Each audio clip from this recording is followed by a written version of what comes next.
என்று 108 தொகுதியிலும் வென்ற விஜயின் தவேகா கட்சி ஆட்சி அமைக்க முடியாத ஒரு சூழலில், ஒரு சிக்கலில், ஒரு குழப்பமான ஒரு சூழலில் மாட்டிக்கொண்டிருக்கிறது.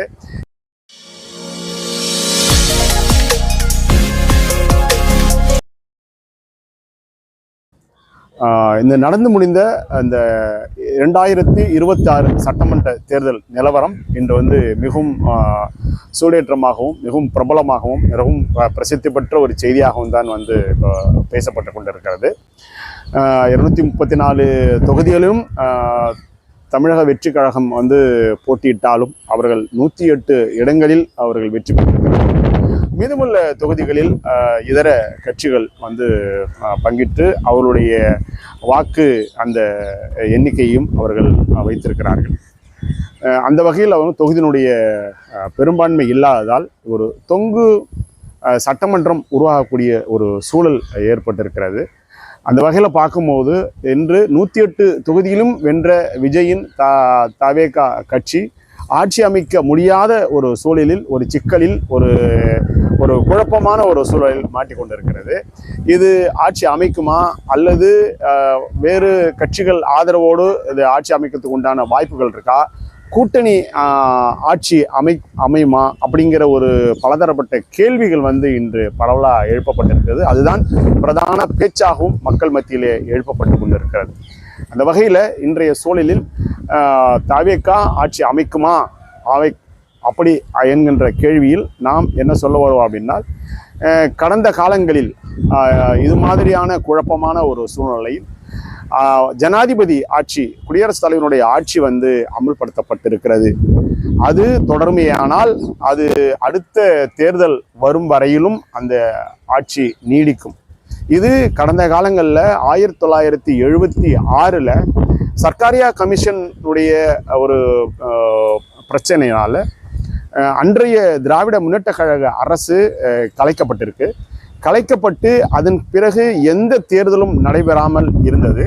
1977ஆம் ஆண்டு அந்த திராவிட முன்னேற்ற கழகத்திலிருந்து பிரிந்து சென்ற நடிகர் எம்ஜிஆர் அவர்கள் மிகப்பெரிய ஒரு தேர்தலை சந்தித்து 130 இடங்களில் அவர் வெற்றி பெற்று ஆட்சி அமைத்தார்.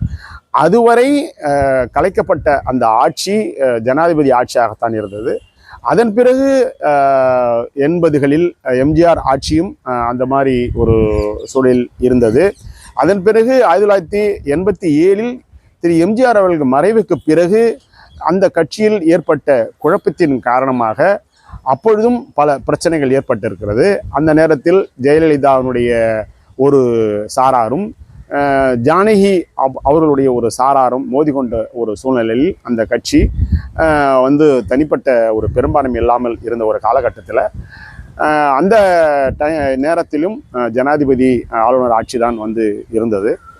அதை தொடர்ந்து இன்று இந்த ஒரு சூழல் இந்த 2026ஆம் ஆண்டின் நடைபெற்ற இந்த சட்டமன்ற தேர்தலில் ஒரு குழப்பமான ஒரு சூழல், ஆட்சி யாரும் அமைக்க முடியாத ஒரு நிலையில் எண்ணிக்கைகள் இருக்கிறது. இது எப்படி பார்க்கலாம் அப்படின்னு சொன்னால், வேறு வழியே கிடையாது. ஒன்று மறுதேர்தல் வைக்கணும், இல்லைன்னு சொன்னால் குடியரசுத் தலைவருடைய ஆட்சியை அமல்படுத்தணும். இது ரெண்டே முறையில் தான் இருக்குது. இல்லைன்னா கூட்டணி ஆட்சி அமைப்பதற்கு திரு விஜய் அவர்கள் அவருடைய அறுதி பெரும்பான்மைக்கு தேவையான ஒரு 10 இடங்கள் இப்போ தேவை இருக்குது. இந்த தேவைகளை எப்படி இந்த கட்சிகள் பூர்த்தி செய்யும், யாரிடத்தில் கேட்டு பெறும்? அதிமுகவிடத்திலா, திமுகவிடத்திலா, அதிமுகவினுடைய கூட்டணி கட்சிகளாக இருக்கக்கூடிய அந்த இதர கட்சிகளிடத்திலா, அல்லது திமுகவிடத்தில் கூட்டணியில் இருக்கக்கூடிய விடுதலை சிறுத்தைகள், காங்கிரஸ், தேமுதிக உள்ளிட்ட சிபிஐ, சிபிஎம், முஸ்லீம் லீக், இந்த கட்சிகளிடம் அது கேட்டு பெற்று ஒரு கூட்டணி ஆட்சி அமைக்குமா அப்படிங்கிற ஒரு கேள்வியெல்லாம் இங்கே பரவலாக எழுப்பப்பட்டு வந்தாலும் இதற்கு விடை அது நடைபெறுமா என்கின்ற பெரிய சந்தேகத்தோடு தான் இன்றைய அரசியல் சூழ்நிலை சென்று கொண்டிருக்கிறது. இப்போ திரு விஜய் அவர்கள் தனது பதவியேற்பு விழாவை நேரு உள் விளையாட்டு அரங்கத்தில் திரு தவிக கட்சியினுடைய தலைவர் தன்னுடைய 108 உறுப்பினர்களை கொண்ட ஒரு பலத்தோடு தமிழக தற்காலிக ஆளுநரை சந்தித்து கடிதம் கொடுத்திருக்கிறார், தங்களை ஆட்சி அமைக்க வேண்டும் என்று. ஏனென்றால் அவர் நேரு உள் விளையாட்டு அரங்கத்திலே பதவியேற்பு விழா 7ஆம் தேதி நடைபெறுவதாக அவர் அறிவித்திருக்கிறார். இந்த சூழலில் அவர் பதவியேற்கும் பொழுது அவர் ஒரு குறிப்பிட்ட தினங்களில் தன்னுடைய பலத்தை நிரூபித்து ஆக வேண்டும் இப்படிங்கிற ஒரு கட்டாயத்தில் அவர் இருக்கிறார்.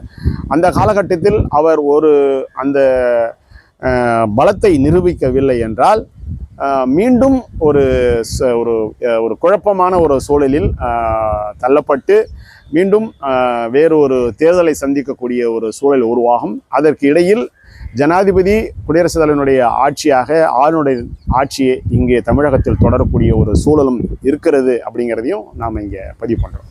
இல்லை, அதுதான் இப்போ என்னென்னா, அப்போ என்ன பண்ணணும்னா, இந்த அவசரமான இந்த பதவியேற்பு விழா நடத்திட்டு நிரூபிக்க முடியல தன்னுடைய பலத்தை அப்படின்னு சொன்னால் அது மிகப்பெரிய ஒரு கேள்வி குறியாயிடும். அதனால் முழு பலத்தையும் தன்னிடத்தில் வைத்துக்கொண்டு அதற்குண்டான கூட்டணி கட்சிகளுடைய அதிகாரத்து அந்த கடிதத்தை திரு விஜய் அவர்கள் பெற்றுக்கொண்டு ஆளுநரை சந்தித்து அதன் பிறகு பதவியேற்பு விழா நடத்தினால் அது ஒரு அவமானம் இல்லாத ஒரு பதவியேற்பு விழாவாக இருக்கும் அப்படிங்கிறது தான் நம்மளுடைய எண்ணம். இல்லை, அதுதான் எதாவது எப்பவுமே எடுத்தோம் கவுத்தம் நாம் ஒரு அரசியல் நாகரிகமற்ற ஒரு முறையில் சிறுபிள்ளைத்தனமாக பேசுகிறது வருங்காலத்தில் தாவேகா தலைவர் விஜய் அவர்கள் அதில் ஒரு பெரிய ஒரு கட்டுப்பாட்டை கொண்டு வரணும். ஏன்னா பேச்சினுடைய முதிர்ச்சி ஒரு வார்த்தை வெல்லும் ஒரு வார்த்தை கொள்ளும் அப்படிங்கிறது மாதிரி ஒரு நிலைமை நம்ம வந்துட்டுருக்கோம். அந்த வகையில் நீங்கள் ஒட்டுப்போட்ட துணி அப்படின்லாம் சொல்லி நீங்கள் அந்த கூட்டணி கட்சிகளை விமர்சித்து விட்டு இன்று அதே நிலை உங்களுக்கு ஏற்பட்டு யாராவது கூட்டணிக்கு வரமாட்டாங்களா, நமக்கு ஆதரவு தரமாட்டாங்களா அப்படிங்கிற ஒரு சூழலில் நீங்கள் இன்றைக்கி மாட்டிக்கிட்டீங்க. எப்பயுமே வார்த்தையை விட்டுட்டோம்னா அது கொஞ்சம் கடினமாக தான் இருக்கும். அதனால் எடுத்தோம் கவுத்தோன்னு பேசி பண்ணாதீங்க. இன்றைய சூழல் உங்களுக்கு அந்த கிழிஞ்சு போன சட்டைகள் யாராவது வரமாட்டாங்களா அப்படின்னு தான் நீங்கள் இப்போ எதிர்பார்த்துட்டீங்க. அந்த 10 தொகுதியை நீங்கள் எப்படி அதை சமாளிப்பீங்க அப்படிங்கிறதான். இன்றைக்கி பதவி ஏற்றுடலாம், நீங்கள் பிரம்மாண்டமாக பதவி ஏற்றுடலாம், உங்களுடைய ஆசையை நிறைவேற்றலாம். ஆனால் இது தொடர வேண்டுமானால் நீங்கள் அந்த 118 எம்எல்ஏக்கள் பட்டியலை நீங்கள் சமர்ப்பித்தால்தான், அந்த பலத்தை நீங்கள் சட்டமன்றத்திலே நிரூபித்தால்தான் உங்களுடைய ஆட்சி நிலைக்கும் என்றதையும் நாம் சொல்லுகிறோம். சட்டமன்றத்தில் ஒரு முதலமைச்சராக பொறுப்பேற்று வந்தாலும் நீங்கள் எந்த திட்டத்திலும் கையெழுத்திட முடியாது. நீங்கள் அறுதி பெரும்பான்மை நீங்கள் நிரூபித்தால் ஒழிய நீங்கள் இன்னைக்கு எப்படி திரு மு.க. ஸ்டாலின் அவர்கள் ஒரு காபந்து அரசனுடைய ஒரு முதலமைச்சராக இருக்கிறோம், அதே மாதிரி தான் நீங்கள் உங்களுடைய பலத்தை நிரூபிக்கிற வரலையும் நீங்கள் அங்கே இருக்க முடியும். உங்களுடைய பலத்தை நிரூபிக்கவில்லை என்றால் அது நீங்கள் எந்த கையெழுத்துமே அது செல்லாது, போடவும் முடியாது. அதை நிரூபிக்கலன்னு சொன்னால் அது எந்த விதத்திலும் செல்லுபடி ஆகாது அப்படிங்கிறது தான் சட்டம்.